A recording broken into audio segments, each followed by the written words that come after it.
ਸਿੱਧੂ ਸਾਹਿਬ ਵੀ ਘਰੇ ਬੈਠੇ ਆ। ਇਹਨਾਂ ਨੇ ਜੇਲ੍ਹ ਭੇਜ ਕੇ ਕੱਲ ਜਸ਼ਨ ਮਨਾਇਆ ਜਾ ਰਿਹਾ ਵੀ ਚਲੋ ਆਦਾ ਖੜਾ ਛੁੱਟਿਆ ਵੀ ਗਲੀਆਂ ਹੋਣ ਸੁੰਨੀਆਂ ਤੇ ਵਿੱਚ ਮਿਰਜ਼ਾ ਯਾਰ ਫਰੀ।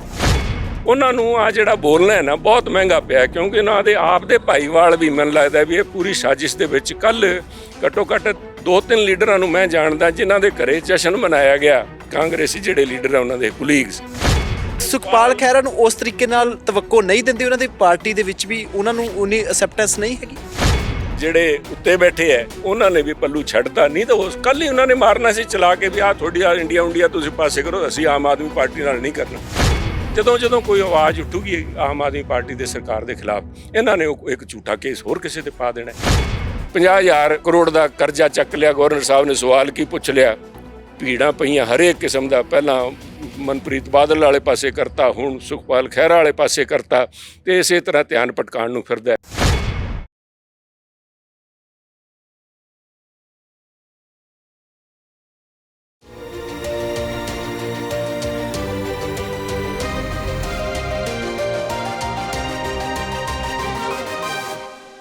ਪੰਜਾਬ ਦੇ ਵਿੱਚ ਇਸ ਵੇਲੇ ਸਿਆਸੀ ਭੁਚਾਲ ਵਰਗੀ ਸਥਿਤੀ ਬਣੀ ਹੋਈ ਹੈ, ਕਿਉਂਕਿ ਜਦੋਂ ਵੀ ਕੋਈ ਵੱਡਾ ਲੀਡਰ ਉਸ ਦੇ ਉੱਤੇ ਕੋਈ ਵੀ ਵਿਜੀਲੈਂਸ ਦੀ ਚਾਹੇ ਰੇਡ ਹੋਵੇ, ਚਾਹੇ ਈਡੀ ਦੀ ਰੇਡ ਹੋਵੇ, ਚਾਹੇ ਫਿਰ ਪੰਜਾਬ ਪੁਲਿਸ ਉਹਨੂੰ ਗ੍ਰਿਫਤਾਰ ਕਰੇ, ਤਾਂ ਉਸ ਨੂੰ ਲੈ ਕੇ ਅਲੱਗ-ਅਲੱਗ ਤਰ੍ਹਾਂ ਦੀਆਂ ਚਰਚਾਵਾਂ ਉਹ ਚੱਲਣੀਆਂ ਸ਼ੁਰੂ ਹੋ ਜਾਂਦੀਆਂ ਨੇ। ਤੇ ਸੁਖਪਾਲ ਸਿੰਘ ਖਹਿਰਾ ਪੰਜਾਬ ਦੇ ਉਹ ਲੀਡਰ ਨੇ ਜਿਹੜੇ ਅਕਸਰ ਹਰ ਇੱਕ ਮਸਲੇ ਦੇ ਉੱਤੇ ਗੱਲ ਕਰਦੇ ਨੇ, ਤੇ ਜਦੋਂ ਉਹਨਾਂ ਦੇ ਬਾਰੇ ਮਸਲਾ ਬਣਦਾ, ਉਹਨਾਂ ਦੀ ਗ੍ਰਿਫਤਾਰੀ ਦਾ ਮਸਲਾ ਬਣਦਾ, ਤਾਂ ਵੀ ਚਰਚਾ ਹੋਣੀ ਸੁਭਾਵਕ ਹੈ। ਸੱਤਾ ਧਿਰ ਤੇ ਵਿਰੋਧੀ ਧਿਰ ਕਾਂਗਰਸ ਪਾਰਟੀ ਜਿਨ੍ਹਾਂ ਦਾ ਲੀਡਰ ਹੈ, ਤੇ ਉਹ ਤਾਂ ਇਸ ਦੇ ਉੱਤੇ ਉਹਨਾਂ ਦੇ ਪ੍ਰਤੀਕਰਮ ਤਾਂ ਦੇਖੇ ਨੇ, ਤਾਂ ਬੀਜੇਪੀ ਪਾਰਟੀ ਇਸ ਨੂੰ ਕਿਸ ਤਰੀਕੇ ਨਾਲ ਦੇਖ ਰਹੀ ਹੈ, ਕਿਸ ਲਿਹਾਜ਼ ਨਾਲ ਦੇਖ ਰਹੀ ਹੈ? ਇਹ ਜੋ ਗ੍ਰਿਫਤਾਰੀ ਹੋਈ ਹੈ, ਕਿ ਇਹ ਬੀਜੇਪੀ ਦੇ ਵੀ ਨਾਲ ਕੋਈ ਸਹਿਮਤੀ ਬਣੀ ਹੈ ਤਾਂ ਇਹ ਗੱਲਬਾਤ ਹੋਈ ਹੈ? ਕਿਉਂਕਿ NDPS ਮੰਨਿਆ ਜਾ ਰਿਹਾ ਹੈਗਾ ਕਿ ਉਸ ਦੇ ਵਿੱਚ ਵੀ ਕੁਝ ਨਾ ਕੁਝ ਹੋ ਸਕਦਾ ਹੈ।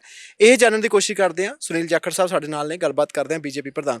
ਜਾਖੜ ਸਾਹਿਬ, ਕਿਵੇਂ ਦੇਖਦੇ ਹੋ ਸੁਖਪਾਲ ਖਹਿਰਾ ਦੀ ਗ੍ਰਿਫਤਾਰੀ? ਕਾਂਗਰਸ ਪਾਰਟੀ ਦੇ ਵੀ ਪ੍ਰਤੀਕਰਮ ਆਏ ਸਾਹਮਣੇ, ਦੂਜੇ ਪਾਸੇ ਸੱਤਾ ਧਿਰ ਨੇ ਵੀ ਕਹਿਤਾ, ਤੁਹਾਡੀ ਪਾਰਟੀ ਕੀ ਸੋਚ ਰਹੀ ਹੈ? ਸਾਡੀ ਪਾਰਟੀ ਹਮੇਸ਼ਾ ਤੋਂ, ਇਹ ਮੈਂ ਸਮਝਦਾ ਮੈਂ ਹਰੇਕ ਨਾਗਰਿਕ ਦੇਸ਼ ਦਾ ਆ ਸੋਚਦਾ ਵੀ ਭ੍ਰਿਸ਼ਟਾਚਾਰ, ਕਿਸੇ ਕਿਸਮ ਦੀ ਆ ਰਿਸ਼ਵਤਖੋਰੀ ਤੇ ਨਸ਼ੇ ਦਾ ਜਿਹੜਾ ਮੁੱਦਾ ਹੈ, ਇਹਨੂੰ ਕੋਈ ਵੀ ਸਮਝਦਾਰ ਵਿਅਕਤੀ, ਦੇਸ਼ ਦਾ ਹਿਤੈਸ਼ੀ ਕਦੇ ਵੀ ਟੋਲਰੇਟ ਨਹੀਂ ਕਰਦਾ। ਪਰ ਪੰਜਾਬ 'ਚ ਇੱਕ ਰਿਵਾਜ ਜਿਹਾ ਬਣ ਗਿਆ, ਉਸ ਰਿਵਾਜ ਨੂੰ ਕਿਸੇ ਇੱਕ ਬੰਨੇ ਲਾਉਣ ਵਾਸਤੇ ਅੱਜ ਮੈਂ ਸਮਝਦਾ ਜ਼ਰੂਰੀ ਹੈ, ਅੱਜ ਜਿਸ ਗੱਲ ਵਾਸਤੇ ਮੈਂ ਤੁਹਾਨੂੰ ਤਕਲੀਫ ਦਿੱਤੀ ਹੈ, ਇੱਕ ਜੁਡੀਸ਼ੀਅਲ ਕਮਿਸ਼ਨ ਬਣਨਾ ਚਾਹੀਦਾ ਹੈ।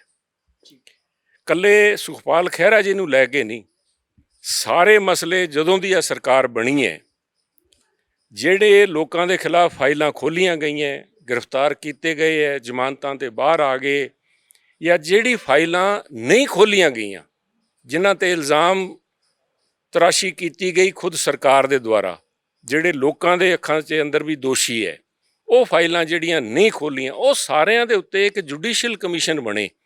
ਕਿਉਂਕਿ ਪੰਜਾਬ ਦੇ ਅੰਦਰ ਇੱਕ ਰਿਵਾਜ ਹੀ ਬਣਿਆ ਖੜਾ ਹੈ। ਇੱਕ ਤੁਸੀਂ ਯਾਦ ਕਰੋ, ਪਹਿਲਾਂ ਇੱਕ ਟਾਈਮ ਦੇ ਅੰਦਰ 4-5 ਹਜ਼ਾਰ ਕੇਸ ਦਰਜ ਹੋ ਗਏ ਸੀ, ਜਿਨ੍ਹਾਂ 'ਚੋਂ ਬਾਅਦ 'ਚ ਕਮਿਸ਼ਨ ਬਣਾ ਕੇ ਖਾਰਜ, ਬਹੁਤ ਸਾਰੇ ਖਾਰਜ, ਹਜ਼ਾਰਾਂ ਦੀ ਤਾਦਾਦ 'ਚ ਮਤਲਬ ਜਿਹੜੇ ਝੂਠੇ ਕੇਸ ਉਹ ਖਾਰਜ ਕੀਤੇ ਗਏ। ਪਰ ਅੱਜ ਇੱਕ ਰਿਵਾਜ ਬਣਿਆ। ਮੈਂ ਇਸ ਕਰਕੇ ਆ ਜਿਹੜੀ ਡਿਮਾਂਡ ਉਠਾਉਣੀ ਹੈ ਅੱਜ ਬੜੀ ਜ਼ਰੂਰੀ ਹੋ ਜਾਂਦੀ ਹੈ ਵੀ ਇਸ ਸਰਕਾਰ ਜਦੋਂ ਦੀ 1.5 ਸਾਲ ਦੀ ਬਣੀ ਹੈ, ਇਸ ਸਰਕਾਰ ਨੇ ਕੋਈ ਵੀ ਇਲਜ਼ਾਮ ਜਿਹੜਾ ਹੈ ਸਿਰੇ ਤਾਂ ਹੀ ਨਹੀਂ ਲਾਇਆ। ਇਸ ਸਰਕਾਰ ਦੀ ਭਰੋਸੇਮੰਦ ਤਾਂ ਹੈ ਹੀ ਨਹੀਂ। ਲੋਕਾਂ ਦਾ ਕੋਈ ਮਾੜਾ ਮੋਟਾ ਭਰੋਸਾ ਇਹਨਾਂ 'ਤੇ ਜਿਹੜਾ ਲੋਕਾਂ ਨੇ ਕਰਕੇ ਇੰਨੇ ਵੋਟ ਦੇਤੇ, ਇਹਨਾਂ ਨੂੰ 92 MLA ਜਿਤਾਤੇ, ਉਹ ਸਾਰਾ ਭਰੋਸਾ ਤਾਂ ਸੰਗਰੂਰ ਦੇ ਬਾਈ ਇਲੈਕਸ਼ਨ 'ਚ ਪਤਾ ਲੱਗਿਆ ਸੀਗਾ। ਪਰ ਉਹਦੇ ਬਾਅਦ ਦੀ ਜਿਹੜੀ ਕਾਰਗੁਜ਼ਾਰੀ ਇਹਨਾਂ ਦੀ ਹੋਈ ਹੈ, ਇੱਕ ਦੇ ਬਾਅਦ ਇੱਕ, ਚਾਹੇ ਇਹਨਾਂ ਦੇ ਆਪ ਦੇ ਮੰਤਰੀਆਂ ਨੂੰ ਇਹਨਾਂ ਨੂੰ ਫੜ ਕੇ ਅੰਦਰ ਕੀਤਾ, ਜਾਂ ਜਿਹੜੇ ਆਪ ਦੇ ਮੰਤਰੀਆਂ ਨੂੰ ਇਹਨਾਂ ਨੇ ਨਹੀਂ ਅਜੇ ਤਾਈਂ ਛੇੜਿਆ, ਉਹਨਾਂ ਕਰਕੇ ਇੱਕ ਇਸ ਸਰਕਾਰ ਦੇ ਉੱਤੇ ਲੋਕਾਂ ਦਾ ਭਰੋਸਾ ਬਿਲਕੁਲ ਖਤਮ ਹੋ ਗਿਆ। ਇਹ ਚਾਹੇ ਸੱਚ ਵੀ ਕਹਿਣ ਤਾਂ ਲੋਕ ਝੂਠ ਮੰਨਦੇ ਆ, ਵੀ ਝੂਠ ਬੋਲੀ ਜਾਂਦੇ, ਨਿਰਾ ਝੂਠ ਹੈ। ਜਿਵੇਂ ਕਹਿੰਦੇ ਨੇ ਵੀ ਅਸੀਂ ਕੱਟੜ ਇਮਾਨਦਾਰ ਹਾਂ, ਲੋਕ ਕਹਿੰਦੇ ਸਿਰੇ ਦੇ ਝੂਠੇ ਹੈ, ਜੋ ਕੁਝ ਬੋਲਣਾ ਇਹਨੂੰ ਤੁਸੀਂ ਇਗਨੋਰ ਹੀ ਕਰੋ। ਸਭ ਤੋਂ ਵੱਡਾ ਉਦਾਹਰਨ ਜਿਹੜਾ ਹੈ ਉਹ ਹੈ ਜਿਸ ਤਰ੍ਹਾਂ ਪੰਚਾਇਤਾਂ ਭੰਗ ਕੀਤੀਆਂ, ਬਹੁਤ ਵੱਡਾ ਇੱਕ ਫੈਸਲਾ ਸੀਗਾ, ਤੇ ਚੀਫ ਮਿਨਿਸਟਰ ਸਾਹਿਬ ਪੱਲੂ ਹੀ ਝਾੜ ਗਏ। ਮੈਨੂੰ ਤਾਂ ਪਤਾ ਹੀ ਨਹੀਂ। ਉਹ DK ਤਿਵਾੜੀ IAS ਜਿਹੜੇ ਡਾਇਰੈਕਟਰ ਪੰਚਾਇਤ ਸੀਗੇ, ਉਹਨਾਂ ਨੂੰ ਸਸਪੈਂਡ ਕਰਤਾ। ਹੁਣ ਕਹਿੰਦੇ ਐਡਵੋਕੇਟ ਜਨਰਲ ਦੇ ਕੰਨੀ ਨਿਗਾਹ ਵੀ ਉਹਨੇ ਮੈਨੂੰ ਸਹੀ ਰਾਏ ਨਹੀਂ ਦਿੱਤੀ। ਸਭ ਤੁਸੀਂ ਲੋਕਾਂ ਤੇ ਇਲਜ਼ਾਮ ਤਰਾਸ਼ੀ ਬੰਦ ਕਰੋ। ਆਪਣਾ ਝਾਕਾ, ਆਪਣੀ ਸ਼ਕਲ ਨੂੰ ਵੀ ਤਾਂ ਦੇਖੋ ਸ਼ੀਸ਼ੇ ਦੇ ਅੰਦਰ, ਵੀ ਸਰਕਾਰ ਆਪਣੇ ਅੰਦਰ ਵੀ ਝਾਕੀ ਮਾਰ ਕੇ ਦੇਖੇ। ਕਦੋਂ ਤਾਈਂ ਤੁਸੀਂ ਲੋਕਾਂ ਨੂੰ ਲਵੇੜਦੇ ਰਹੋਗੇ? ਮੈਂ ਨਹੀਂ ਮੰਨਦਾ ਵੀ ਜਦ ਤਾਈਂ ਕੋਈ ਰਿਜ਼ਲਟ ਨਾ ਆਵੇ ਆਪਾਂ ਕਿਸੇ ਨੂੰ ਦੋਸ਼ੀ ਜਾਂ ਕਲੀਨ ਚਿੱਟ, ਮੈਂ ਨਾ ਤਾਂ ਕਿਸੇ ਨੂੰ ਕਲੀਨ ਚਿੱਟ ਦਿੰਦਾ, ਨਾ ਕਿਸੇ ਨੂੰ ਦੋਸ਼ੀ ਠਹਿਰਾਂਦਾ। ਪਰ ਐਵੇਂ ਲੋਕਾਂ ਦੀ ਤੁਸੀਂ ਜੇਲ੍ਹ ਦੀਆਂ ਦਾਲਾਂ ਪਿਆਣੀਆਂ, ਪਿਆ ਦਿਓ ਉਹਨਾਂ ਨੂੰ 3 ਮਹੀਨੇ 4 ਮਹੀਨੇ ਬਾਅਦ ਜਾ ਕੇ ਜੇਲ੍ਹ 'ਚ, ਉੱਥੋਂ ਜਾ ਕੇ ਕੋਰਟ 'ਚ ਉਹਨਾਂ ਨੂੰ ਜ਼ਮਾਨਤ ਹੋ ਜਾਣੀ ਹੈ। 3-4 ਮਹੀਨੇ ਦਾ ਪ੍ਰੋਸੈਸ ਹੈ ਸਾਹਿਬ। ਤੁਸੀਂ ਚਾਹੇ ਐਨ ਇਮਾਨਦਾਰ ਨੂੰ ਫੜ ਕੇ ਅੰਦਰ ਪਾ ਦਿਓ, ਸਾਡਾ ਜੁਡੀਸ਼ੀਅਲ ਪ੍ਰੋਸੈਸ ਇਸ ਕਿਸਮ ਦਾ ਬਣਿਆ ਖੜਾ ਹੈ। ਖੁਦ ਸਾਡੇ ਮਾਨਯੋਗ ਸੁਪਰੀਮ ਕੋਰਟ ਦੇ ਚੀਫ ਜਸਟਿਸ ਨੇ ਕਿਹਾ, the process itself is the punishment. ਉਹਨਾਂ ਨੂੰ ਪਤਾ, ਪਰ ਇੱਕ ਮਜਬੂਰੀ ਹੈ ਜਿਹਦੇ 4 ਮਹੀਨੇ ਦਾਲ ਤੁਹਾਡੇ ਲਿਖੀ ਹੈ, ਜੇਲ੍ਹ ਦੀ ਕੇਰਾਂ ਚੱਕ ਕੇ ਲੈ ਗਏ, ਚਾਹੇ ਕਿੰਨੇ ਇਮਾਨਦਾਰ ਹੋ ਤੁਸੀਂ। ਪਰ ਇਸ ਕਰਕੇ ਇੱਕ ਜੁਡੀਸ਼ੀਅਲ ਕਮਿਸ਼ਨ ਬਣ ਜੇ, ਘੋਖੇ ਜਾਣ ਸਾਰੇ, ਚਾਹੇ ਸੁਖਪਾਲ ਖਹਿਰਾ ਜੀ ਦਾ ਹੈ, ਚਾਹੇ ਅੱਜ ਮਨਪ੍ਰੀਤ ਜੀ ਵਾਲਾ, ਅੱਜ ਫਿਰ ਕਹਿੰਦੇ ਫਿਰ ਰੇਡ ਮਾਰੀ ਜਾਂਦੇ, ਇੱਧਰ ਉੱਧਰ ਕਰੀ ਜਾਂਦੇ ਹੈ, ਚਾਹੇ ਕਿਸੇ ਦਾ ਵੀ ਹੈ, ਚਾਹੇ ਕਿੱਕੀ ਢਿੱਲੋਂ ਦਾ ਹੈ, ਚਾਹੇ ਸ਼ਾਮ ਸੁੰਦਰ ਅਰੋੜਾ ਜੀ ਦਾ ਹੈ, ਕਿਸੇ ਦਾ ਵੀ ਹੈ, ਤੁਸੀਂ ਸਾਰੇ ਕੇਸ ਪਾਓ। ਤੇ ਜਿਹੜੇ ਫਾਈਲਾਂ ਨਹੀਂ ਖੋਲੀਆਂ ਨਾ, ਚਾਹੇ ਕਟਾਰੂ ਚੱਕ ਸਾਹਿਬ ਦਾ ਕੇਸ ਹੈ, ਉਹ ਵੀ ਅਜੇ ਸਰਾਰੀ ਸਾਹਿਬ ਵਾਲਾ ਕੇਸ ਤੁਰਿਆ ਫਿਰਦਾ ਹੈ। ਕਈਆਂ ਦੀ ਬੱਸਾਂ ਦੀ ਬਾਡੀਆਂ ਦੀ ਗੱਲ ਕਰ ਦਿੰਦੇ ਆ ਚੀਫ ਮਿਨਿਸਟਰ ਸਾਹਿਬ, ਉਹ ਨਹੀਂ ਫਰੋਲੀਆਂ ਗਈਆਂ। ਕਈਆਂ ਦੇ ਪੁਰਾਣੇ ਨਾਮ ਇਸੇ ਤਰ੍ਹਾਂ ਡਰੱਗ ਦੇ ਪੁਰਾਣੇ ਕੇਸ ਵਿਧਾਨ ਸਭਾ 'ਚ ਚੱਕੇ ਗਏ, ਅਕਾਲੀਆਂ ਦੇ ਟਾਈਮ ਦੇ ਕੇਸ ਰਜਿਸਟਰ ਅੱਜ ਤੱਕ ਨਹੀਂ ਕੋਈ ਉਹਨਾਂ 'ਤੇ ਹੋਇਆ। ਉਹ ਸਾਰੇ ਘੋਖੇ ਜਾਣ ਤਾਂ ਗੱਲ ਇੱਕ ਸਿਰੇ ਲੱਗੇ। ਪਰ ਜਿਸ ਕਿਸਮ ਦਾ ਕੇਸ ਮੈਂ ਦੇਖਿਆ, ਮੈਂ ਵੀ ਘੋਖਿਆ, ਮੈਂ ਇਹਨਾਂ ਦੀ ਖੁਦ ਭਗਵੰਤ ਮਾਨ ਜੀ ਦੀ ਵੀਡੀਓ 5 ਸਾਲ ਪੁਰਾਣੀ ਮੈਂ ਵੀ ਸੁਣੀ ਹੈ, ਜਿਸ 'ਚ ਉਹ ਕਹਿ ਰਹੇ ਵੀ ਅਸੀਂ ਸਾਰਾ ਸੁਪਰੀਮ ਕੋਰਟ ਤੋਂ ਪੜਤਾਲ ਲਿਆ, ਉਹਨਾਂ ਦੇ ਵਕੀਲਾਂ ਤੋਂ ਪੜਤਾਲ ਲਿਆ, ਉਸ 'ਚ ਕੁਛ ਵੀ ਕੱਢਣ ਕੱਤਣ ਨੂੰ ਹੈ ਨਹੀਂ। ਅੱਜ ਉਹੀ ਮਸਲਾ ਫਿਰ ਇਹਨਾਂ ਨੇ ਚੱਕ ਕੇ SIT ਬਣਾ ਕੇ। ਮੈਂ ਭਗਵੰਤ ਮਾਨ ਜੀ ਨੂੰ ਇੱਕ ਤੁਹਾਡੇ ਰਾਹੀਂ ਸੁਨੇਹਾ ਲਾਉਣਾ ਚਾਹੁੰਦਾ, ਭਗਵੰਤ ਮਾਨ ਜੀ, ਐਤਕੀ ਕਿਸੇ, ਜਿਸ ਤਰ੍ਹਾਂ ਤੁਸੀਂ ਤਿਵਾੜੀ ਸਾਹਿਬ ਨੂੰ ਉਤਾਰਤਾ, ਸਸਪੈਂਡ ਕਰਤਾ, DK ਤਿਵਾੜੀ ਨੂੰ ਪਾਸੇ ਕਰਤਾ, ਐਤਕੀ DIG ਜਿਨ੍ਹਾਂ ਨੇ ਬਣਾਈ ਹੈ, ਜਿਨ੍ਹਾਂ ਦੇ ਤਹਿਤ SIT ਬਣਾਈ ਹੈ, ਉਹਨਾਂ ਨੂੰ ਪਾਸੇ ਕਰਨ ਨਾਲ ਖਹਿੜਾ ਛੁੱਟਣਾ ਨਹੀਂ ਤੁਹਾਡਾ। ਐਤਕੀ ਤੁਸੀਂ ਬਹੁਤ ਵੱਡਾ ਇੱਕ ਪੰਗਾ ਮੋਲ ਲੈ ਲਿਆ। ਮੈਂ ਅੱਜ ਸਮਝ ਸਕਦਾ ਵੀ ਤੁਸੀਂ ਪੂਰਾ ਚੰਗੀ ਤਰ੍ਹਾਂ ਘੋਖ ਲਿਆ ਕੇਸ, ਚੰਗੀ ਰਾਏ ਲੈ ਲਈ ਹੈ। ਕੱਲ੍ਹ ਆਹ ਕਹਿ ਕੇ ਤੁਹਾਡਾ ਖਹਿੜਾ ਨਹੀਂ ਛੁੱਟਣਾ ਵੀ ਮਨ ਤਾਂ ਪਤਾ ਨਹੀਂ ਸੀ, ਮਨ ਤਾਂ SIT ਦੀ ਰਿਪੋਰਟ ਆਈ ਤੇ ਮੈਂ ਅੰਦਰ ਕਰਤਾ। ਬਹੁਤ ਇਹਦੇ ਡੂੰਘੇ ਪ੍ਰਣਾਮ ਹੋਣਗੇ। ਇੱਕ ਪਾਸਾ ਤਾਂ ਆ ਹੈ ਇਸ ਸਰਕਾਰ ਦੀ ਕਾਰਗੁਜ਼ਾਰੀ ਦਾ, ਜਿਹਦੇ ਚੱਲਦੇ ਮੈਨੂੰ ਅੱਜ ਆ ਗੱਲ ਕਹਿਣੀ ਪਈ ਹੈ, ਕਿਉਂਕਿ ਆ ਨਿਬੜਦਾ ਨਹੀਂ ਲੱਗਦਾ। ਜਦੋਂ ਸਰਕਾਰ ਦੇ ਸਾਹਮਣੇ ਕੋਈ ਪ੍ਰੋਬਲਮ ਆਉਂਦੀ ਹੈ, 50,000 ਕਰੋੜ ਦਾ ਕਰਜ਼ਾ ਚੱਕ ਲਿਆ, ਗਵਰਨਰ ਸਾਹਿਬ ਨੇ ਸਵਾਲ ਕੀ ਪੁੱਛ ਲਿਆ, ਭੀੜਾਂ ਪਈਆਂ ਹਰੇਕ ਕਿਸਮ ਦਾ। ਪਹਿਲਾਂ ਮਨਪ੍ਰੀਤ ਬਾਦਲ ਵਾਲੇ ਪਾਸੇ ਕਰਤਾ, ਹੁਣ ਸੁਖਪਾਲ ਖਹਿਰਾ ਵਾਲੇ ਪਾਸੇ ਕਰਤਾ, ਤੇ ਇਸੇ ਤਰ੍ਹਾਂ ਧਿਆਨ ਭਟਕਾਉਣ ਨੂੰ ਫਿਰਦਾ। ਕਿਸਾਨ ਜਾ ਕੇ ਪਟੜੀਆਂ ਤੇ ਬੈਠੇ ਵੀ ਸਾਨੂੰ ਮੁਆਵਜ਼ਾ ਅਜ ਤਾਈਂ ਨਹੀਂ ਮਿਲਿਆ, ਇੱਧਰ ਇਹਨਾਂ ਨੇ ਆ ਸੁਖਪਾਲ ਖਹਿਰੇ ਨੂੰ ਗ੍ਰਿਫਤਾਰੀ, ਮਤਲਬ ਇੱਕ ਤੀਰ ਨਾਲ ਕਈ ਸ਼ਿਕਾਰ ਖੇਡ ਰਹੇ ਹੈ। ਜਾਖੜ ਸਾਹਿਬ, ਇੱਥੇ ਇਹ ਸਵਾਲ ਖੜਾ ਹੁੰਦਾ, ਇਹ ਕੋਈ ਨਵੀਂ ਨਹੀਂ ਹੈ ਗੱਲ। ਜਦੋਂ ਵੀ ਵਿਜੀਲੈਂਸ ਕੋਈ ਇੱਦਾਂ ਦੀ ਐਕਟੀਵਿਟੀ ਕਰਦੀ ਹੈ, ਉਹ ਚਾਹੇ 2002 ਤੋਂ 2007 ਕੈਪਟਨ ਸਾਹਿਬ ਵਾਲੀ ਸਰਕਾਰ ਹੋਵੇ, ਉਦੋਂ ਵੀ ਇਹੋ ਹੀ ਗੱਲਾਂ ਹੋਈਆਂ ਸੀ। ਕਿਉਂਕਿ ਉਦੋਂ ਵੀ ਕਿਹਾ ਜਾਂਦਾ ਸੀ ਕਿ ਅਸੀਂ ਭ੍ਰਿਸ਼ਟਾਚਾਰੀਆਂ ਨੂੰ ਬਖਸ਼ਾਂਗੇ ਨਹੀਂ। ਉਹਨਾਂ ਨੇ ਚੱਕ ਕੇ ਅੱਧੇ ਤੋਂ ਜ਼ਿਆਦਾ ਦਰਜਨ ਜਿਹੜੇ ਅਕਾਲੀ ਲੀਡਰ ਸੀ ਉਹ ਚੱਕ ਕੇ ਅੰਦਰ ਸੁੱਟ ਤੇ ਜੇਲ੍ਹਾਂ 'ਚ। ਉਸ ਤੋਂ ਬਾਅਦ ਉਹ ਕੇਸਾਂ ਤੱਕ ਕੁਝ ਨਹੀਂ ਬਣਿਆ। ਮੰਨ ਲਓ ਕੱਲ੍ਹ ਨੂੰ ਇਹ ਸਰਕਾਰ ਸੱਤਾ ਤੋਂ ਬਾਹਰ ਹੋ ਜਾਂਦੀ ਹੈ, ਤਾਂ ਉਸ ਤੋਂ ਬਾਅਦ ਇਹਨਾਂ ਕੇਸਾਂ ਦਾ ਕੁਝ ਬਣੂਗਾ? ਇਹਦੇ ਬਾਰੇ ਤੁਸੀਂ ਕੀ ਮੰਨਦੇ ਹੋ? ਕਿਉਂਕਿ ਜਦ ਉਦੋਂ ਨਹੀਂ ਬਣਿਆ ਤਾਂ ਹੁਣ ਨਹੀਂ ਬਣ ਸਕਦਾ, ਤਾਂ ਇਹਦਾ ਹੱਲ ਤੁਸੀਂ ਕੀ ਮੰਨਦੇ ਹੋ? ਮੈਂ ਉਹੀ ਹੱਲ ਤੁਹਾਨੂੰ ਦੱਸਿਆ ਸਾਹਿਬ, ਉਹ ਹੱਲ ਹੀ ਜਿਹੜੀ ਮੈਂ ਗੱਲ ਕੀਤੀ ਹੈ ਵੀ ਜੁਡੀਸ਼ੀਅਲ ਕਮਿਸ਼ਨ ਬਾਅਦ 'ਚ ਬਣੇ। ਜਦੋਂ ਪਹਿਲਾਂ ਜੁਡੀਸ਼ੀਅਲ ਕਮਿਸ਼ਨ ਬਣਿਆ ਸੀ ਜਸਟਿਸ ਮਹਿਤਾਬ ਸਿੰਘ ਦੇ ਸੁਪਰਵਿਜ਼ਨ 'ਚ, ਉਹਨਾਂ ਨੇ ਉਹਨੂੰ ਜੁਡੀਸ਼ੀਅਲ ਕਮਿਸ਼ਨ ਬਣਾਇਆ। ਘੱਟੋ ਘੱਟ 4,000 ਫਰਜ਼ੀ ਕੇਸ ਉਹਨਾਂ ਨੇ ਖਾਰਜ ਕਰਾਏ।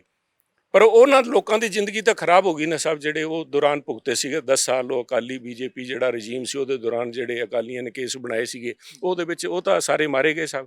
ਹੁਣ ਆਹ ਬਣਾ ਜਾਣਗੇ 50-100 ਕੇਸ ਇਹਨਾਂ ਨੇ, ਜਿਹੜਾ ਜਦੋਂ ਕੋਈ ਆਵਾਜ਼ ਉੱਠੂਗੀ ਆਮ ਆਦਮੀ ਪਾਰਟੀ ਦੇ ਸਰਕਾਰ ਦੇ ਖਿਲਾਫ, ਇਹਨਾਂ ਨੇ ਉਹ ਇੱਕ ਝੂਠਾ ਕੇਸ ਹੋਰ ਕਿਸੇ ਤੇ ਪਾ ਦੇਣਾ। ਅੱਜ ਤੱਕ ਤਾਂ ਬਹੁਤ ਲੰਮਾ ਚੌੜੀ ਲਿਸਟ ਬਣਾਈ ਖੜੇ, ਪਤਾ ਨਹੀਂ ਕਿਹਦਾ। ਪਰ ਇਸ ਕਰਕੇ ਆਹ ਨਾ ਦੇਖਿਆ ਜਾਵੇ ਵੀ ਉਹ ਕਿਹੜੀ ਪਾਰਟੀ ਦਾ, ਕਾਂਗਰਸ ਦਾ ਹੈ ਜਾਂ ਇਹਨਾਂ ਦੀ ਆਪ ਦੀ ਪਾਰਟੀ ਦਾ ਹੈ ਜਾਂ BJP ਦਾ ਹੈ ਜਾਂ ਕਿਤੇ ਵੀ। ਇੱਕ ਜੁਡੀਸ਼ੀਅਲ ਕਮਿਸ਼ਨ ਬਣ ਕੇ ਦੁੱਧ ਦਾ ਦੁੱਧ, ਪਾਣੀ ਦਾ ਪਾਣੀ ਹੋਣਾ ਚਾਹੀਦਾ ਹੈ। ਮੈਂ ਇਸ ਕਰਕੇ ਕਹਿ ਰਿਹਾ ਵੀ ਪਹਿਲਾਂ ਹੀ ਠੱਲ ਲਾ ਲਈ ਜਾਵੇ, let there be judicial commission. ਵੀ ਪੋਲੀਟੀਕਲ ਜਿਹਦੇ ਵਿੱਚ ਮਾੜੀ ਮੋਟੀ ਇਨਵੋਲਵਮੈਂਟ ਹੈਗੀ ਕੋਈ, ਦੈਟ ਸ਼ੁੱਡ ਵੀ ਪਹਿਲਾਂ ਉੱਥੋਂ ਉਹਨੂੰ ਘੋਖ ਕੇ ਫਿਰ ਅੱਗੇ, ਹਾਂ ਵੀ ਇਹਦੇ ਵਿੱਚ ਪ੍ਰਾਈਮਾ ਫੇਸੀ ਕੋਈ ਇਹਦੇ 'ਚ ਕੇਸ ਬਣਦਾ ਹੈ, ਹੁਣ ਆ ਕੇਸ ਕਰ ਲਓ। ਕਿਉਂਕਿ 3 ਮਹੀਨੇ ਤੁਸੀਂ ਜੇਲ੍ਹ 'ਚ ਤੁੰਨਣਾ ਉਹਦੇ ਬਾਅਦ ਅਗਲੇ ਦੀ ਤਾਂ ਸਾਰਾ ਪੋਲੀਟੀਕਲ ਕੈਰੀਅਰ ਤੁਸੀਂ ਖਰਾਬ ਕਰਤਾ। ਇਸ ਤੋਂ ਪਹਿਲਾਂ ਵੀ ਜਦੋਂ ਉਹਨਾਂ ਦੀ ਪਹਿਲਾਂ ਹੀ ਗ੍ਰਿਫਤਾਰੀ ਹੁੰਦੀ ਹੈ ਉਦੋਂ ਸਰਕਾਰ ਕਾਂਗਰਸ ਦੀ ਹੈ, ਸੈਂਟਰ 'ਚ ਬੀਜੇਪੀ ਦੀ ਸਰਕਾਰ ਹੈ, ਤੇ ਉਦੋਂ ਵੀ ਇਹੀ ਇਲਜ਼ਾਮ ਲੱਗੇ ਸੀ ਕਿ ਇੱਥੋਂ ਕੈਪਟਨ ਸਾਹਿਬ ਨੇ ਰਲ ਰਲਾ ਕੇ ਉਹ ਸੈਂਟਰ ਵਾਲਿਆਂ ਨਾਲ ਮਿਲ ਕੇ ਸਾਰਾ ਕੁਝ ਕੇਸ ਬਣਾਇਆ। ਸੁਖਪਾਲ ਖਹਿਰਾ ਦੇ ਵੱਲੋਂ ਇਹ ਕਥਿਤ ਤੌਰ ਤੇ ਦੋਸ਼ ਲਗਾਏ ਗਏ ਸੀ।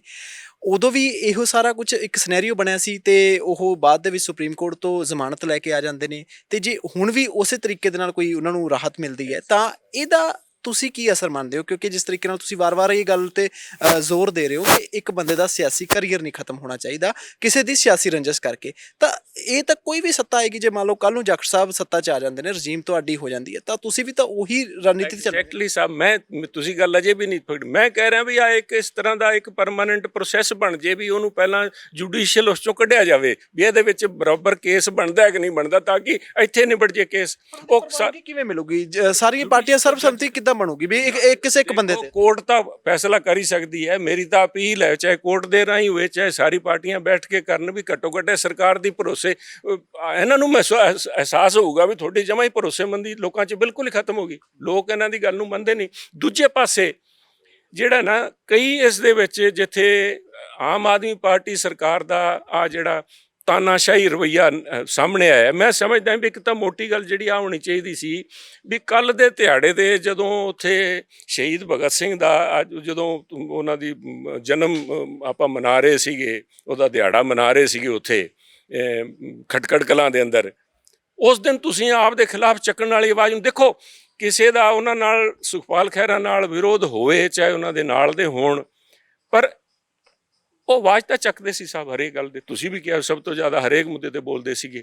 ਉਹ ਆਵਾਜ਼ ਹੀ ਰਾਸ ਨਹੀਂ ਹੈ, ਇਸ ਕਰਕੇ ਇਹਨਾਂ ਨੇ ਤੁਸੀਂ ਉਹ ਆਵਾਜ਼ ਬੰਦ ਕਰਾਉਣ ਵਾਸਤੇ ਕੇਸ ਪਾਤਾ। ਵੈਸੇ ਸੁਖਪਾਲ ਖਹਿਰਾ ਜੀ ਇਕੱਲੇ ਭਗਵੰਤ ਮਾਨ ਜੀ ਦੇ ਖੁੰਦਕ ਦੇ ਸ਼ਿਕਾਰ ਨਹੀਂ ਹੋਏ। ਉਹਨਾਂ ਨੂੰ ਆ ਜਿਹੜਾ ਬੋਲਣਾ ਹੈ ਨਾ ਬਹੁਤ ਮਹਿੰਗਾ ਪਿਆ, ਕਿਉਂਕਿ ਉਹਨਾਂ ਦੇ ਆਪ ਦੇ ਭਾਈਵਾਲ ਵੀ ਮੈਨੂੰ ਲੱਗਦਾ ਵੀ ਇਹ ਪੂਰੀ ਸਾਜ਼ਿਸ਼ ਦੇ ਵਿੱਚ। ਕੱਲ੍ਹ ਘੱਟੋ ਘੱਟ 2-3 ਲੀਡਰਾਂ ਨੂੰ ਮੈਂ ਜਾਣਦਾ ਜਿਨ੍ਹਾਂ ਦੇ ਘਰੇ ਜਸ਼ਨ ਮਨਾਇਆ ਗਿਆ, ਕਾਂਗਰਸੀ ਜਿਹੜੇ ਲੀਡਰ ਆ ਉਹਨਾਂ ਦੇ ਕੁਲੀਗਸ, ਵੀ ਚਲੋ ਇਸ ਜੰਮ ਤੋਂ ਦਾ ਖਹਿੜਾ ਛੁੱਟਿਆ। ਇੱਕ ਲੀਡਰ ਦਾ ਤਾਂ ਉਹਨਾਂ ਨੇ ਸ਼ਰੇਆਮ ਨਾਮ ਵੀ ਲਿੱਤਾ, ਪਤਾ ਨਹੀਂ, ਮੈਂ ਕਿਸੇ ਦਾ ਨਾਮ ਨਹੀਂ ਲੈਂਦਾ, ਪਰ ਮੈਨੂੰ ਜਿਹੜਾ ਮੇਰੀ ਇਨਫੋਰਮੇਸ਼ਨ ਹੈ ਉਹ। ਤੇ ਇਹਨਾਂ ਲੀਡਰਾਂ ਦੀ ਛੱਡੋ ਸਾਹਿਬ, ਮੈਂ ਤਾਂ ਉਤਲਿਆਂ ਦੀ ਗੱਲ ਕਰੀ ਜਾਂਦਾ। ਤੁਸੀਂ ਖੜਗੇ ਸਾਹਿਬ ਦੇ ਬਿਆਨ ਸੁਣੇ। ਸੁਖਪਾਲ ਖਹਿਰਾ ਸਿਰਫ ਇੱਥੇ MLA ਨਹੀਂ, ਉਹ ਰਾਸ਼ਟਰੀ ਨੈਸ਼ਨਲ ਕਾਂਗਰਸ ਦੇ ਕਿਸਾਨ ਵਿੰਗ ਦੇ ਪ੍ਰਧਾਨ ਹੈ। ਤੇ ਖੜਗੇ ਸਾਹਿਬ ਦੇ ਬਿਆਨ ਮੈਂ ਕੱਲ ਸੁਣ ਰਿਹਾ ਸੀ ਵੀ ਹਮਨੇ ਆਮ ਆਦਮੀ ਪਾर्टी को अपनी नाखुशी जाहिर कर दी है। ਸੋ ਨਾਖੁਸ਼ੀ ਜ਼ਾਹਿਰ ਕਰਤੀ ਸਾਹਿਬ ਤੁਸੀਂ। ਮੈਨੂੰ ਲੱਗਦਾ ਬੋਲਣ ਵਾਲੇ ਬੰਦੇ ਦੇ ਖਿਲਾਫ ਸਾਰੇ ਡਾਂਗਾ ਲੈ ਕੇ ਤਿਆਰ ਰਹਿੰਦੇ ਵੀ ਉਹ ਜਿਹਾ ਬੰਦਾ। ਇਹਨਾਂ ਨੂੰ ਤਾਂ ਇੱਥੇ ਪੰਜਾਬ ਕਾਂਗਰਸ ਦੇ ਜਿਹੜੇ ਲੀਡਰ ਹੈ ਉਹਨਾਂ ਦੀ ਪਾਲਿਸੀ ਬਹੁਤ ਪੁਰਾਣੇ ਸਮੇਂ ਤੋਂ ਰਹੀ ਹੈ, ਅੱਜ ਦੀ ਨਹੀਂ। ਤੁਸੀਂ ਯਾਦ ਕਰੋ ਸੁਖਪਾਲ ਖਹਿਰਾ ਜੀ ਪਹਿਲਾਂ ਵੀ ਇੱਕ ਜਿਹੜੇ ਅੱਜ ਕੱਲ੍ਹ ਨਹੀਂ ਪੁਰਾਣੇ ਪ੍ਰਧਾਨ ਪਹਿਲਾਂ ਰਹਿ ਕੇ ਗਏ ਹੈ, ਉਹਨਾਂ ਦੇ ਸਮੇਂ ਉਹਨਾਂ ਨੂੰ ਸਪੋਕਸ ਪਰਸਨ ਬਣਾਇਆ ਸੀਗਾ। ਤੇ ਮੇਰੇ ਖਿਆਲ 8ਵੇਂ ਕਿ 9ਵੇਂ ਦਿਨ ਕਹਿੰਦੇ ਆ ਤਾਂ ਲੂਜ਼, ਉਹ ਕਹਿੰਦੇ ਅਨਗਾਈਡਡ ਮਿਸਾਈਲ ਹੈ, ਜਿਹੜਾ ਮੁਹਾਵਰਾ ਉਹਨਾਂ ਨੇ ਬਾਅਦ 'ਚ ਸਿੱਧੂ ਸਾਹਿਬ ਵਾਸਤੇ ਵੀ ਇਸਤੇਮਾਲ ਕੀਤਾ ਸੀਗਾ। ਉਹ ਅਨਗਾਈਡਡ ਮਿਸਾਈਲ ਕਹਿ ਕੇ 9ਵੇਂ ਦਿਨ ਨੂੰ ਅਸਤੀਫਾ ਦੇ ਕੇ ਸਪੋਕਸ ਪਰਸਨ ਤੋਂ ਹਟਾਤੇ। ਸਿੱਧੂ ਸਾਹਿਬ ਵੀ ਘਰੇ ਬੈਠੇ ਹੈ, ਇਹਨਾਂ ਨੇ ਜੇਲ੍ਹ ਭੇਜ ਕੇ ਕੱਲ ਜਸ਼ਨ ਮਨਾਇਆ ਜਾ ਰਿਹਾ ਵੀ ਚਲੋ ਆਦਾ ਖੜਾ ਛੁੱਟਿਆ, ਵੀ ਗਲੀਆਂ ਹੋਣ ਸੁੰਨੀਆਂ ਤੇ ਵਿੱਚ ਮਿਰਜ਼ਾ ਯਾਰ ਫੁਰੇ।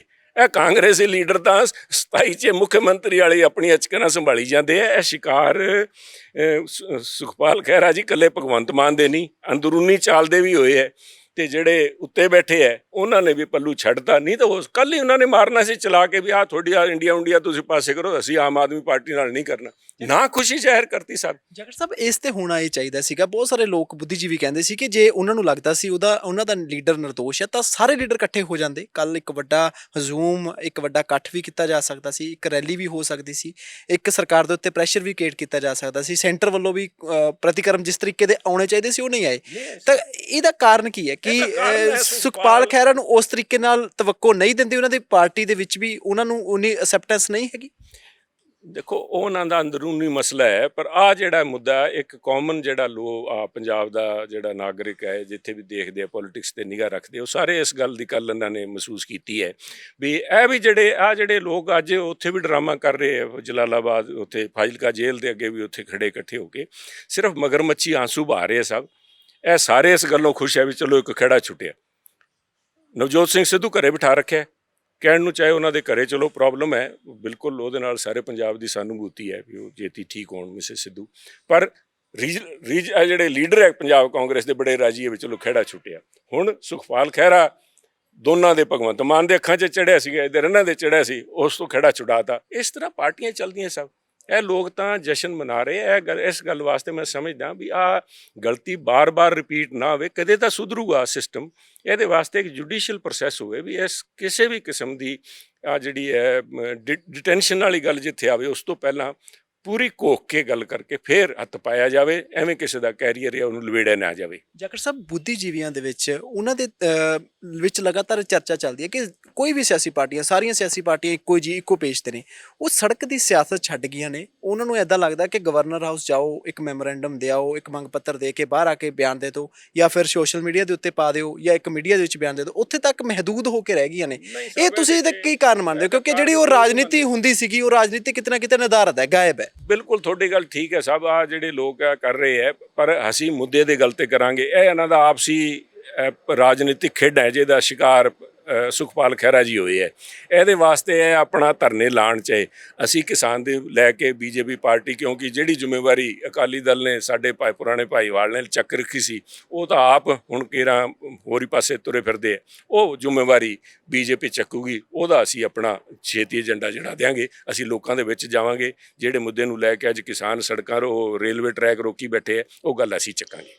ਆਖਰੀ ਸਵਾਲ ਹੈ ਕਿ ਤੁਹਾਨੂੰ ਲੱਗਦਾ ਇਹਦੇ ਨਾਲ ਬਹੁਤ ਸਾਰਾ ਨੁਕਸਾਨ ਹੁੰਦਾ, ਕਿਉਂਕਿ ਜਿਸ ਤਰ੍ਹਾਂ ਤੁਸੀਂ ਕਿਹਾ ਕਿ ਚਰਚਾ ਉਹ ਡਾਇਵਰਟ ਹੋ ਗਈ ਹੈ, ਜਿਹੜੇ ਰਾਹ ਦੇ ਉੱਤੇ ਹੋਣੀ ਚਾਹੀਦੀ ਸੀ ਉਹ ਚਰਚਾ ਕਿਤੇ ਨਹੀਂ ਹੋ ਰਹੀ। ਪੰਜਾਬ ਦੇ ਲੋਕਾਂ ਦੇ ਮਸਲਿਆਂ ਦੇ ਉੱਤੇ, ਮੁੱਦਿਆਂ ਦੇ ਉੱਤੇ ਉਹ ਬਿਲਕੁਲ ਹੀ ਕਿਤੇ ਗਾਇਬ ਹੈ। ਨਾ ਕਿਸੇ ਵਿਰੋਧੀ ਪਾਰਟੀਆਂ ਦੇ ਲੀਡਰਾਂ ਦੇ ਉਹ ਚਰਚਾ ਦੇ ਵਿੱਚ ਹੈ, ਕਿਉਂਕਿ ਇਸ ਵੇਲੇ ਲੀਡਰ ਚੱਲ ਰਿਹਾ ਜੀ, ਉਹ ਲੀਡਰ ਫੜ ਲਿਆ ਜੀ, ਉਹ ਲੀਡਰ ਅਸੀਂ ਟੰਗ ਦੇਣਾ ਜੀ, ਉਹਦੀ ਵਾਰੀ ਹੈ, ਹੁਣ ਉਸ ਤੋਂ ਬਾਅਦ ਉਹਦੀ ਵਾਰੀ ਹੈ। ਤਾਂ ਤੁਹਾਨੂੰ ਲੱਗ ਰਿਹਾ ਕਿ ਇਹ ਅਸੀਂ ਕਿਹੜੇ ਵਾਲੇ ਪਾਸੇ ਜਾ ਰਹੇ ਹਾਂ, ਕਿ ਪੰਜਾਬ ਸਹੀ ਟਰੈਕ ਦੇ ਉੱਤੇ ਹੈ, ਰਾਜਨੀਤੀ ਬਿਲਕੁਲ ਸਹੀ ਹੈ? ਬਿਲਕੁਲ ਨਹੀਂ। ਇਹ ਸਭ ਫਿਰ ਉੱਥੇ ਆ ਗਈ, ਫਿਰ ਗੱਲ ਮੁੜ ਘਿੜ ਕੇ ਉੱਥੇ ਆ ਜਾਂਦੀ ਹੈ ਵੀ ਜਦੋਂ ਗਵਰਨਰ ਸਾਹਿਬ ਨੇ 50,000 ਕਰੋੜ ਦੇ ਕਰਜ਼ੇ ਵਾਸਤੇ ਪੁੱਛ ਲਿਆ, ਤੇ ਮੈਂ ਕਿਹਾ ਵੀ ਘੱਟੋ ਘੱਟ ਗਵਰਨਰ ਸਾਹਿਬ ਨੂੰ ਚਾਹੇ ਜਵਾਬ ਭਗਵੰਤ ਮਾਨ ਜੀ ਨਾ ਦੇਣ, ਬਟ ਗਵਰਨਰ ਸਾਹਿਬ ਨੇ ਪੰਜਾਬ ਦੀ ਰਾਜਨੀਤੀ ਨੂੰ ਇੱਕ ਲੀਹ ਤੇ ਪਾਤਾ। ਇੱਕ ਸੱਥਾਂ ਦੇ ਵਿੱਚ ਗੱਲ ਚੱਲ ਪਈ ਵੀ ਭਗਵੰਤ ਮਾਨ ਜੀ ਪੈਸਾ ਕਿੱਥੇ ਹੈ, ਉਸ ਨੂੰ ਕਰਨ ਵਾਸਤੇ ਪਹਿਲਾਂ ਮਨਪ੍ਰੀਤ ਬਾਦਲ ਹੋਰਾਂ ਤੇ ਕਰਤਾ। ਹੁਣ ਜਦੋਂ ਕਿਸਾਨ ਆ ਕੇ ਰੇਲਵੇ ਟਰੈਕ ਤੇ ਬੈਠੇ ਤਾਂ ਭਗਵੰਤ ਮਾਨ ਜੀ ਨੇ ਆ ਸੁਖਪਾਲ ਖਹਿਰੇ ਵਾਲਾ ਕਰਤਾ। ਤੁਸੀਂ ਕੱਲ੍ਹ ਦੇ ਰੇਲਵੇ ਟਰੈਕ ਰੋਕ ਰੱਖੇ ਹੈ, ਮੇਰੇ ਖਿਆਲ 50 ਤੋਂ ਜ਼ਿਆਦਾ ਗੱਡੀਆਂ ਪ੍ਰਭਾਵਿਤ ਹੈ, ਪਰ ਅਖਬਾਰ ਦੇ ਵਿੱਚ ਇੱਕ ਖੁੰਝੇ 'ਚ ਕਿਤੇ ਮਾੜਾ ਜਿਹਾ ਲੱਗਿਆ ਵੀ ਕਿਸਾਨ ਰੇਲਵੇ ਟਰੈਕ 'ਤੇ ਬੈਠੇ, ਉਹ ਵਿਚਾਰੇ ਮਾਤੜ ਉੱਥੇ ਧਰਨਾ ਲਾਈ ਬੈਠੇ ਹੈ। ਇੱਥੇ ਰੌਲਾ ਸੁਖਪਾਲ ਖਹਿਰਾ ਹੋਰਾਂ ਦਾ ਪਿਆ। ਸੁਖਪਾਲ ਖਹਿਰਾ ਹੋਰਾਂ ਦਾ ਮਸਲਾ ਜਿਹੜਾ ਹੈ ਉਹ ਕਾਂਗਰਸ ਦੇ ਆਪ ਦੇ ਲੀਡਰ ਉਹ ਲੱਤਾਂ ਖਿੱਚੀ ਜਾਂਦੇ ਵੀ ਖਹਿੜਾ ਛੁਡਾਓ, ਕਿਸੇ ਤਰ੍ਹਾਂ ਨਹੀਂ ਕੱਲ ਆਹ ਲੋਕਾਂ 'ਚ ਉੱਭਰ ਕੇ ਨਾ ਆ ਜੇ। ਇਹ ਮਸਲਾ ਸਾਹਿਬ ਲੋਕਾਂ ਨੂੰ ਆਪ ਜਾਗਰੂਕ ਹੋਣਾ ਪਊਗਾ, ਤੇ ਇਸ ਜਿਹੜੀ ਆ ਰਾਜਨੀਤਿਕ ਜਿਹੜੀ ਬਦਲਾਖੋਰੀ ਹੈ ਇਹਨੂੰ ਰੋਕਣ ਵਾਸਤੇ ਕਿਤੇ ਨਾ ਕਿਤੇ ਜੁਡੀਸ਼ੀਅਲ ਫਿਲਟਰ ਕੋਈ ਨਾ ਕੋਈ ਕਿਸੇ ਫਾਰਮ ਦੇ ਵਿੱਚ, ਚਾਹੇ ਕੋਰਟ ਲਾਵੇ ਚਾਹੇ ਪਾਰਟੀਆਂ ਸਹਿਮਤ ਹੋ ਕੇ ਲਾਣ, ਉਹ ਲਾਣਾ ਬੜਾ ਜ਼ਰੂਰੀ ਹੈ। ਬਹੁਤ ਸ਼ੁਕਰੀਆ ਜਾਖੜ ਸਾਹਿਬ, ਸਮਾਂ ਦਿੱਤਾ, ਬਹੁਤ ਧੰਨਵਾਦ ਜੀ। Thank you. ਤਾਂ ਸੁਨੀਲ ਜਾਖੜ ਸਾਹਿਬ ਦੇ ਨਾਲ ਗੱਲਬਾਤ ਕੀਤੀ ਹੈ। ਆਪਣੀ ਇੱਕ ਤਰੀਕੇ ਨਾਲ ਜਿਹੜਾ ਇਹਨਾਂ ਦਾ ਮਜ਼ਾਜ ਹੈ ਉਸ ਤਰ੍ਹਾਂ ਦੇ ਨਾਲ ਹਰ ਵਾਰ ਕਿਸੇ ਵੀ ਮਸਲੇ ਦੇ ਉੱਤੇ ਬੜੇ ਖੁੱਲ੍ਹ ਕੇ ਬੇਬਾਕ ਤਰੀਕੇ ਦੇ ਨਾਲ ਟਿੱਪਣੀ ਕਰਦੇ ਨੇ, ਤੇ ਅੱਜ ਵੀ ਉਹਨਾਂ ਨੇ ਖੁੱਲ੍ਹ ਕੇ ਸੁਖਪਾਲ ਖਹਿਰਾ ਦੀ ਹਮਾਇਤ ਕੀਤੀ ਹੈ। ਉਹਨਾਂ ਨੇ ਕਿਹਾ ਕਿ ਜਿਹੜਾ ਵੀ ਇਹ ਸਿਸਟਮ ਚੱਲਦਾ ਹੈ ਬਿਲਕੁਲ ਗਲਤ ਹੈ। ਇੱਕ ਕਮਿਸ਼ਨ ਬਣਨਾ ਚਾਹੀਦਾ ਜਿਸ ਦੇ ਵਿੱਚ ਸੱਤਾ ਧਿਰ, ਵਿਰੋਧੀ ਧਿਰ, ਸਾਰੀ ਪਾਰਟੀਆਂ ਦੇ ਲੀਡਰਾਂ ਦੀ ਜਾਂਚ ਹੋਵੇ, ਉਸ ਤੋਂ ਬਾਅਦ ਹੀ ਜਿਹੜੀ ਕੋਈ ਗ੍ਰਿਫਤਾਰੀ ਜਾਂ FIR ਉਹ ਦਰਜ ਹੋਵੇ। ਇਹ ਗੱਲ ਕਹਿੰਦੇ ਹੋਏ ਸੁਨੀਲ ਜਾਖੜ ਸਾਹਿਬ, ਤੇ ਇਹ ਗੱਲ ਦੀ ਮੰਗ ਕਰਦੇ ਹੋਏ ਜਾਖੜ ਸਾਹਿਬ ਨਜ਼ਰ ਆਏ ਨੇ। ਕੈਮਰਾਮੈਨ ਰਿੱਕੀ ਦੇ ਨਾਲ ਮੈਨੂੰ ਪ੍ਰੀਤ ਸਿੰਘ ਨੂੰ ਦਿਓ ਇਜਾਜ਼ਤ। ਵੇਖਦੇ ਰਹੋ ਪ੍ਰਾਈਮ ਏਸ਼ੀਆ TV, ਤੁਹਾਡਾ ਆਪਣਾ, ਤੁਹਾਡੇ ਲਈ।